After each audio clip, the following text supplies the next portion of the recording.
Começa aqui o espaço de opinião de Pedro Santana Lopes. Boa noite. Boa noite. Já vamos à atualidade. Para já, uma palavra sobre o trabalho do Alcoitão, pertence à Santa Casa, que devolve o sorriso de novo a muita gente.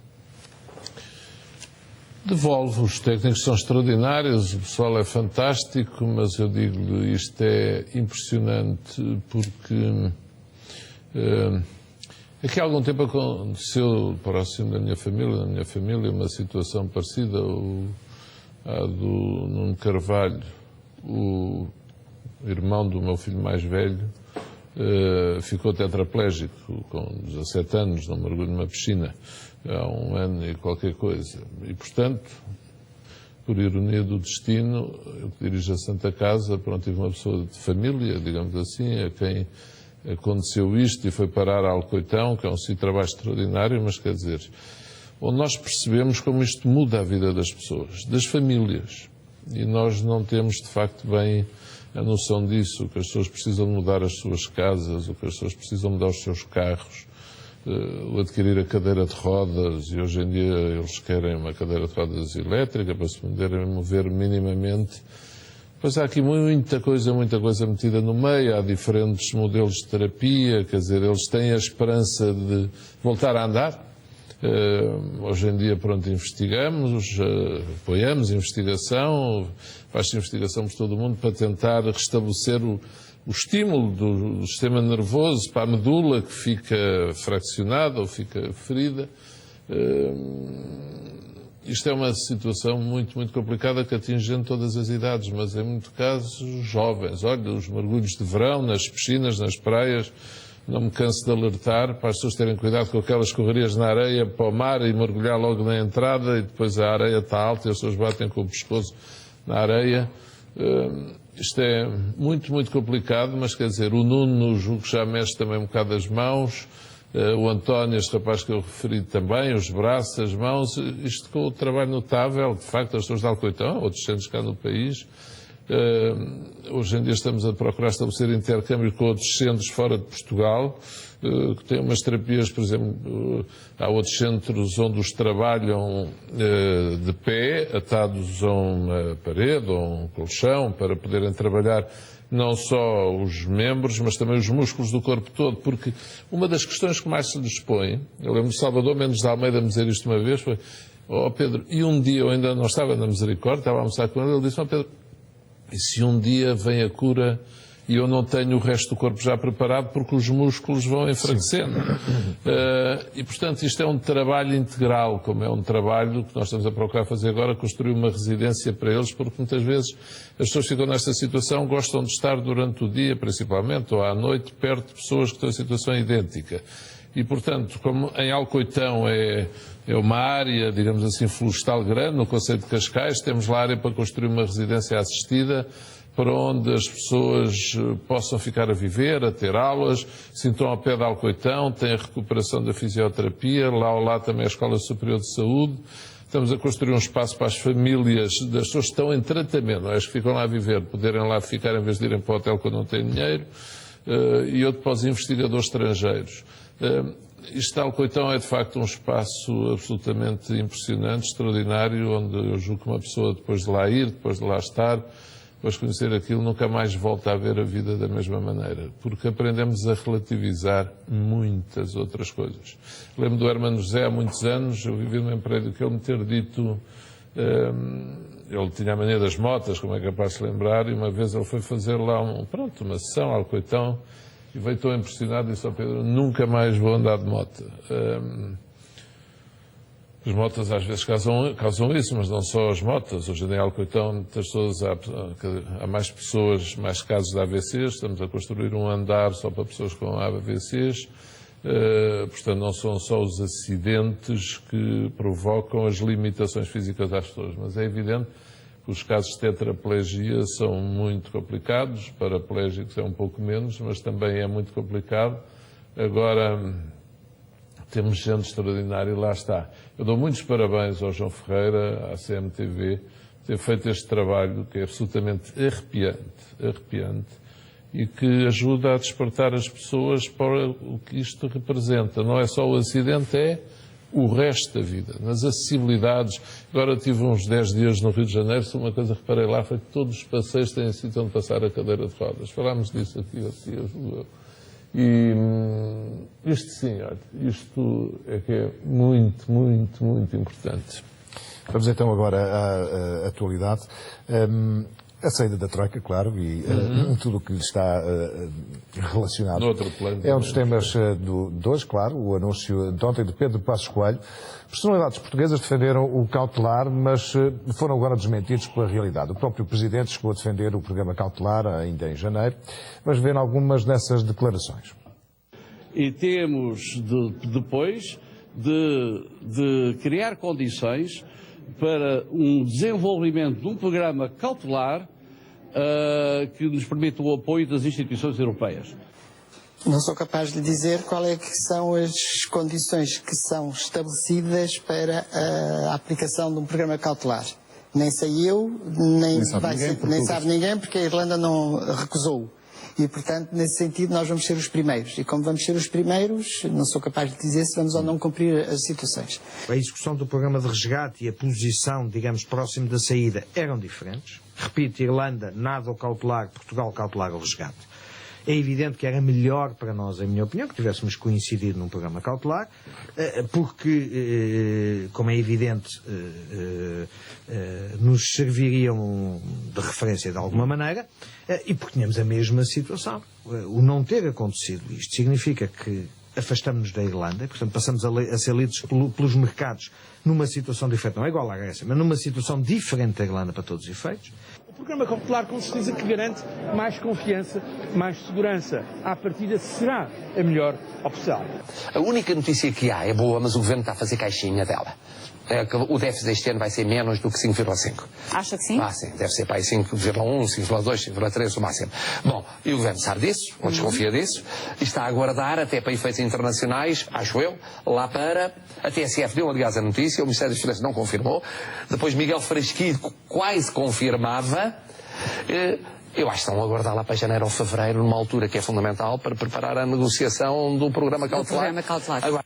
Um novo programa de assistência financeira, geralmente designado por segundo resgate, significaria a continuação da política de austeridade e a deterioração da credibilidade e da imagem de Portugal.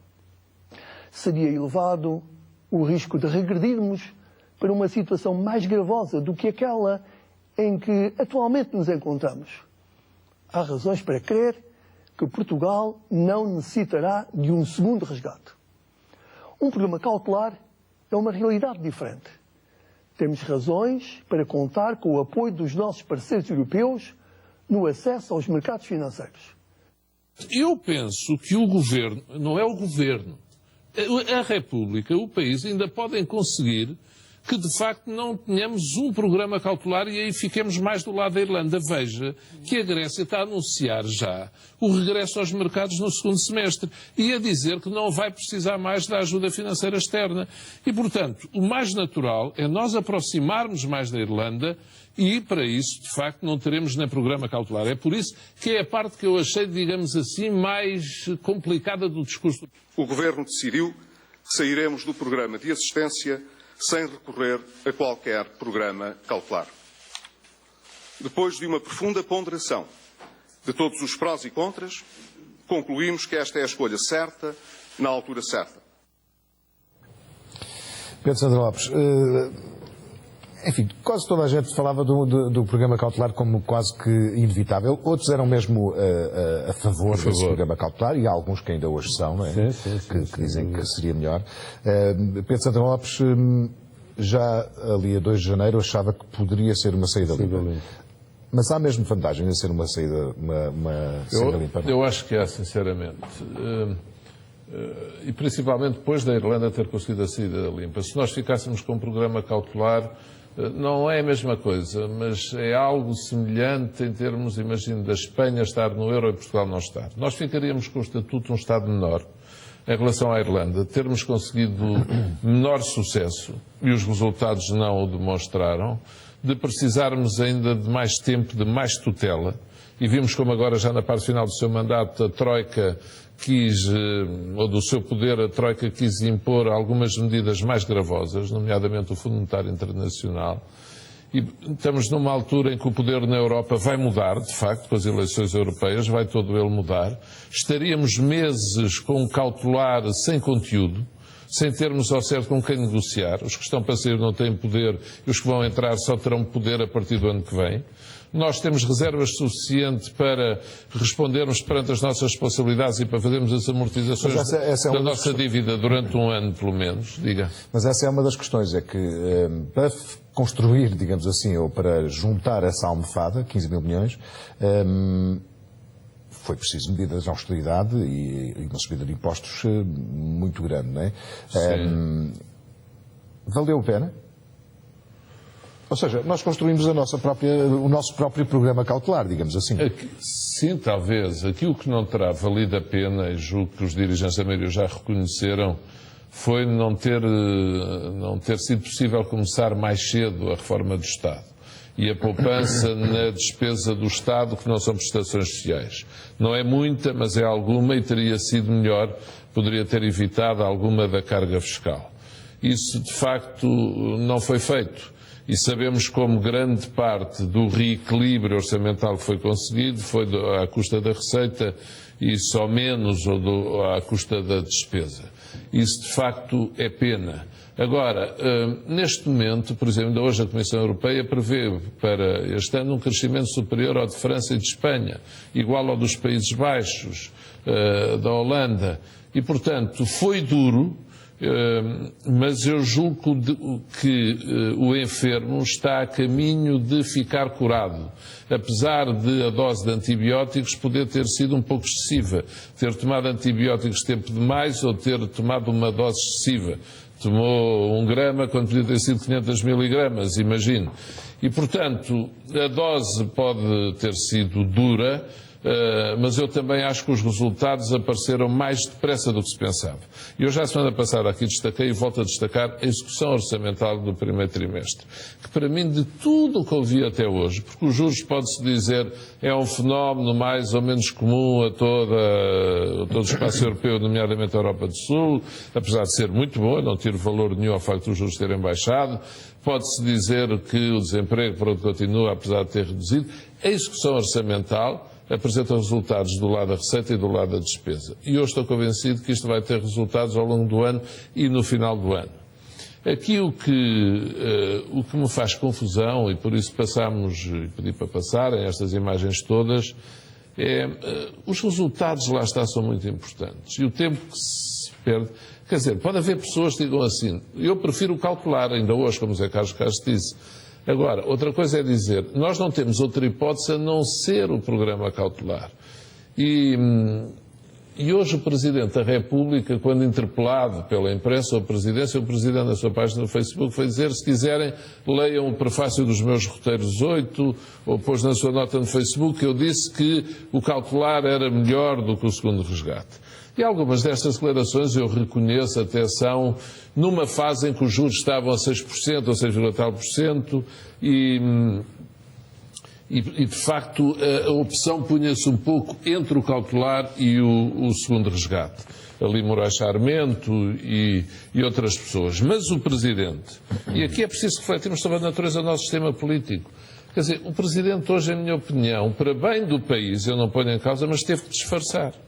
Teve que disfarçar o que disse a 1 de janeiro. Outro dia falámos da mensagem do discurso do 25 de abril. Esta foi a mensagem da Nova, as tais datas marcadas. O Presidente disse, é melhor o programa cautelar. Ele repetiu ao longo do primeiro semestre. E o Primeiro-Ministro e o Governo todo vêm dizer limpidamente e placidamente, não, é saída limpa.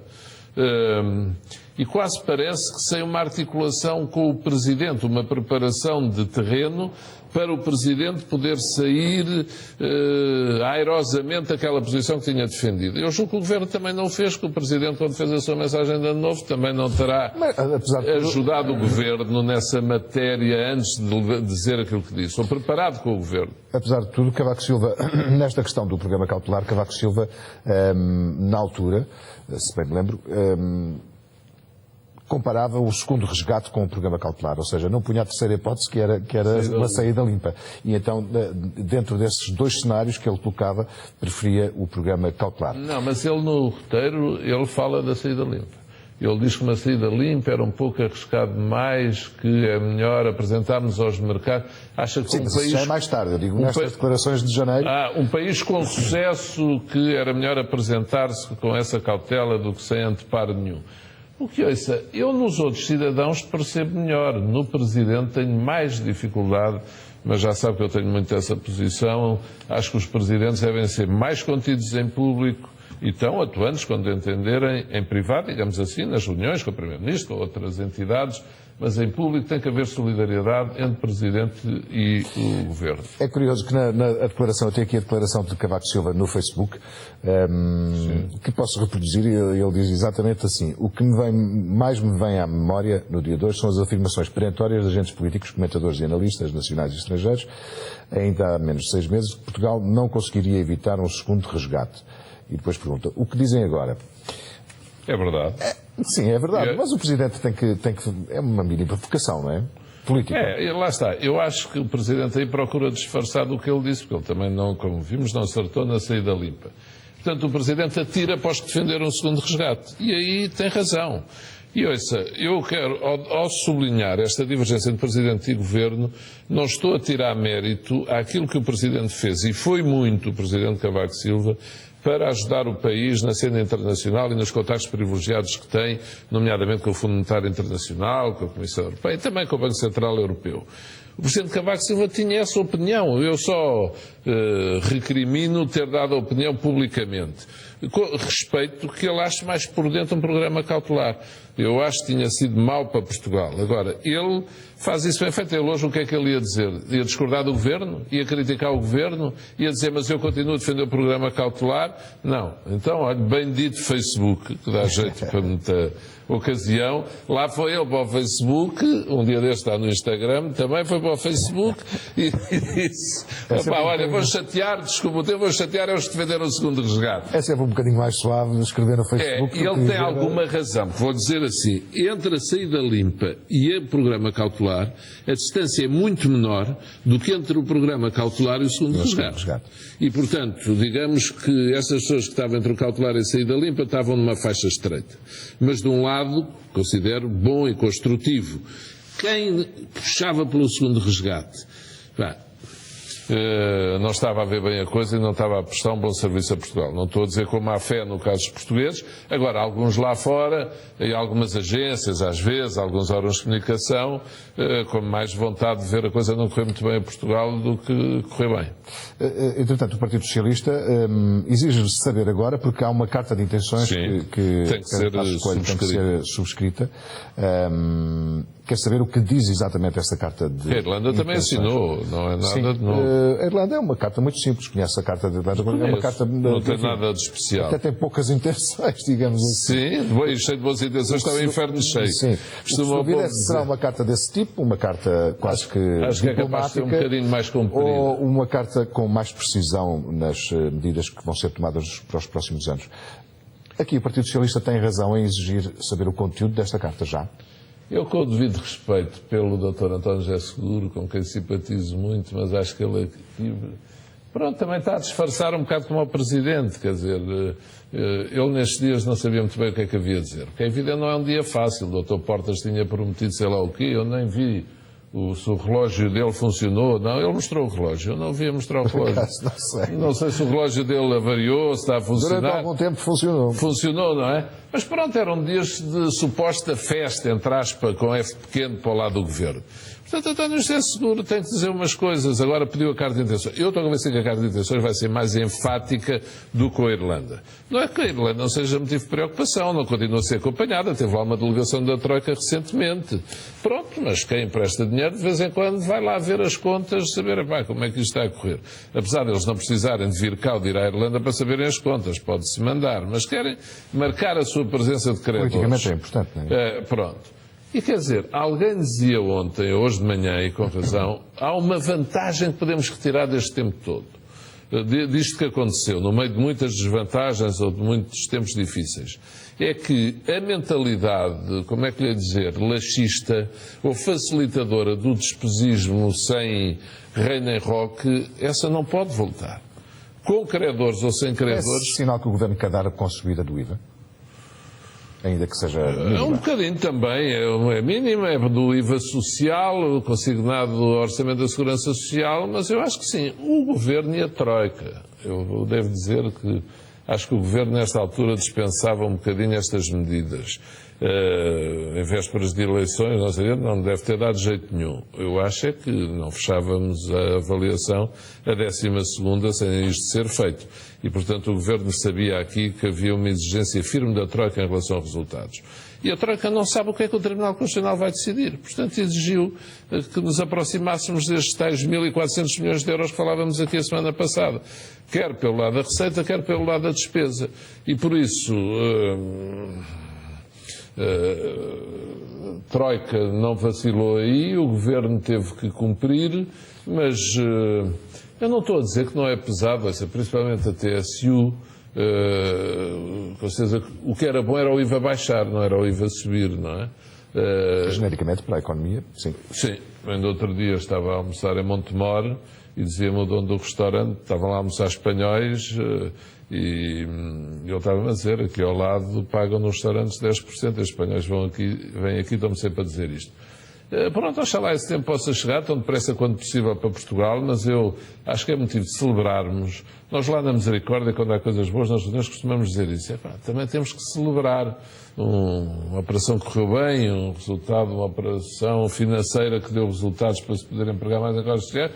Pronto, quando corre bem, uma pessoa também tem que dizer, correu bem. Aqui há uns meses não sabíamos se os juros iam baixar, se íamos ter saída limpa, se nos íamos safar, se isto ia ser um drama ou não, se a economia a nível mundial também ia aguentar. Olha, correu bem. Agora, há variáveis externas, continuamos a não controlar, as Ucrânias da vida, continuamos a não saber, mas neste momento, neste mês de maio, menos já de 3 semanas das europeias, Portugal tem razões para estar contente. Isso não significa que eu não sinta e não saiba que as pessoas, principalmente os mais favorecidos, estão... Imagine, se Pedro Passos Coelho ou Paulo Portas convidassem para uma festa para irem celebrar, as pessoas não iam. As pessoas estão zangadas com os dirigentes da maioria. Agora, se a zanga passa ou não passa, ou se as pessoas agora vão perdoar mais por a Troika se ir embora, vamos ver dia 25, deste mês. Vamos à frase que escolheu para esta semana, é uma frase de António José Seguro, ontem, é bom para Portugal, é bom para o PS, vamos ver. O Sr. Partido Socialista disse aqui há instantes que para já o Governo não vai recorrer a um programa cautelar. Está convencido de que o Governo terá de recorrer a um programa cautelar? Já agora pergunto-lhe também se o PS não fica sem discurso, porque sempre disse que o Governo não iria conseguir resolver isto e acaba por conseguir isto. Em primeiro lugar, o Partido Socialista sempre desejou que Portugal saísse deste programa para regressar a mercados sem necessidade de ajuda financeira. E, portanto, isso concretizou-se. E isso é bom para o nosso país, não pelas razões que o Primeiro-Ministro invocou, mas pelas razões que eu acabei de explicar. E se é bom para o país, é bom para o Partido Socialista. É bom para o país, é bom para o Partido Socialista, não poderia dizer outra coisa, mas o Partido Socialista está numa posição algo incómoda, não é? Sim, e António José Seguro só disse isto, e passou ali a pergunta do jornalista, em resposta ao jornalista, não o disse na sua declaração inicial. E mesmo o que disse foi tímido em termos de congratulação. Eu aqui acho que António José Seguro teria ganho mais se dissesse hoje é um dia, apesar de tudo, hoje é um dia bom para Portugal. Logo na sua declaração, afirmando perentoriamente. E agora tenho uma série de assuntos para tratar com o Primeiro-Ministro, a ver se ele não continua a atormentar a vida dos portugueses, ele dissesse o que quisesse. Mas há declarações que têm de ser feitas e não podem deixar de ser feitas. E eu julgo que António José Seguro, de facto, aí perdeu uma oportunidade.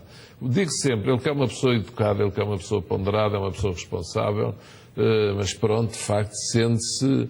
Ele é um patriota, portanto tenho a certeza que ele está contente pelo país, mas às vezes não é fácil ser líder da oposição e ao mesmo tempo ter que divergir e ao mesmo tempo ter que cumprimentar. mas acho que ele tem que aprender mais a cumprimentar e a mostrar um sorriso genuíno quando Portugal tem um bom momento. Vamos agora à imagem da semana. A imagem é homenagem a si, a muitos Não, eu não jogo lá. Vitória do Benfica sobre a Juventus, o espírito combativo e o sacrifício da equipa.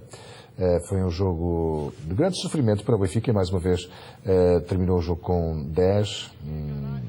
Um jogo... E escolhemos esta imagem, que é uma imagem do sofrimento. É quando o Garay sofre aquele pontapé, sem querer, do jogador da Juventus e fica a sangrar. Os tipos ainda protestam por ele estar no chão, os italianos.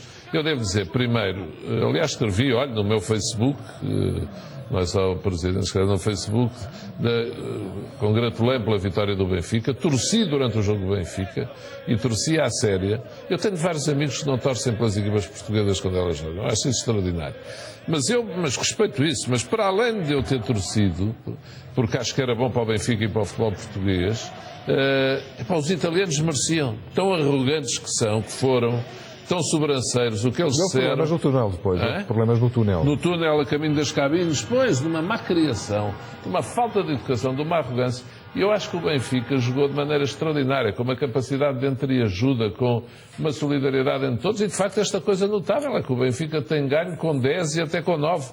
E portanto foi expulso o Enzo Pérez, o Garay ficou assim, e o Benfica conseguiu resistir e levar à final uma equipa portuguesa numa altura que não é nada fácil. Vamos ter na Liga dos Campeões 2 equipas de Madrid, não vou dizer que é humilhante, mas é um bocado insólito disputar a final em Lisboa. Já vários amigos espanhóis, meus amigos espanhóis telefonaram a pedir bilhetes. E na outra também está uma equipa espanhola e vai uma portuguesa. Portanto, são 4 equipas ibéricas, 3 espanholas e uma portuguesa. E acho que o Benfica demonstrou, para além da qualidade técnica que tem demonstrado o ano todo, demonstrou uma capacidade de sofrimento, uma humildade, uma capacidade organizativa verdadeiramente notáveis. Eu, como calculo, só tenho pena de não ver o meu Sporting naquelas andanças e ter... já vai à Liga dos Campeões. Pronto, e ficarei tão contente e espero que dure. E, portanto, É quase como regressar aos mercados. É quase... É uma saída limpa, uma ida limpa. E, portanto, eu acho que o Benfica merece, e principalmente da parte de uma pessoa como eu, que não sou do Benfica, sou um ferrenho adepto sportinguista, esta homenagem, porque isto soube muito bem ver e oxalá agora ganha a final da Liga Europa. Quanto às outras já são internas, é outra conversa. Obrigado por ter vindo mais uma vez ao seu espaço de comentário. Cá estaremos para a semana. Fecha este CM Jornal, já a seguir, Rua Segura.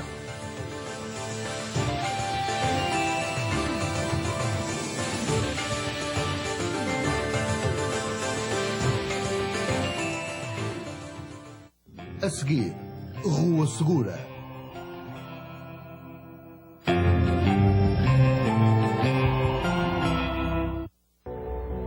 A vida pode definir-se pelas escolhas que fazemos, pelas decisões que tomamos.